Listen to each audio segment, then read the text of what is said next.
નમસ્કાર મિત્રો, ખોડલ છોરું ચેનલમાં આપનું હાર્દિક સ્વાગત છે. મિત્રો, આપણે કેટલાક સમયથી શ્રી નારાયણના દશા અવતારની અલગ અલગ અવતારની કથા વિશે વિસ્તૃત માહિતી આપી રહ્યા છીએ.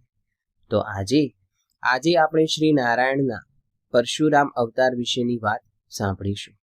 મિત્રો, અમારા વિડીયોમાં આવતી માહિતી એ અમે ઇન્ટરનેટ સર્ચિંગ દ્વારા અથવા તો અમારી પાસે ઉપલબ્ધ એવી ધાર્મિક પુસ્તકો ઉપરથી અમે લીધેલ છે. તો આમાં કોઈ ત્રુટિ જણાતી હોય તો તે તમે અમને કમેન્ટ દ્વારા જણાવી શકો છો. અમે જરૂરથી અમારી ચેનલ ઉપર તેની રજૂઆત કરીશું. તો મિત્રો, ચાલો આજે આપણે પરશુરામ અવતારની કથા સાંભળીએ. જમદગ્નિ મુનિને ત્યાં પરશુરામનો જન્મ થયો હતો.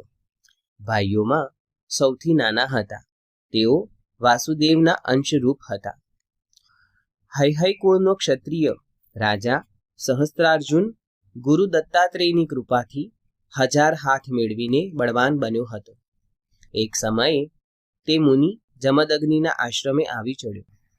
મુનિએ પોતાની પાસે રહેલી કામધેનુના પ્રભાવથી તેનો અતિથિ સત્કાર કર્યો. રાજાને ઈર્ષ્યા થઈ એટલે ગાય બળજબરીથી લઈ ગયો.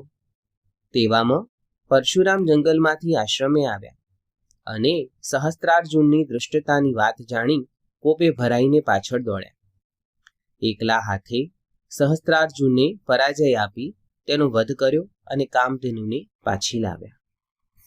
એક સમયે પરશુરામની ગેરહાજરીમાં સહસ્ત્રાર્જુનના પુત્રો આશ્રમમાં આવ્યા અને મુનિ જમદગ્નિને મારી નાખીને નાસી ગયા.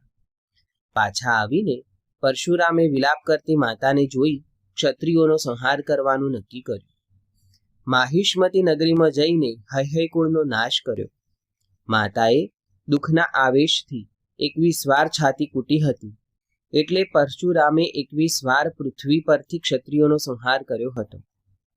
કુરુક્ષેત્રમાં સંમત પંચક સ્થાનમાં લોહીના ભરેલા 9 ધરા કર્યા હતા. પછી જમદગ્નિનું મસ્તક શરીર સાથે જોડી દીધું. તે સપ્તર્ષિઓના મંડળમાં 7મા ઋષિ થયા. એટલે કે સપ્તર્ષિઓમાં તેમને સ્થાન મળ્યું.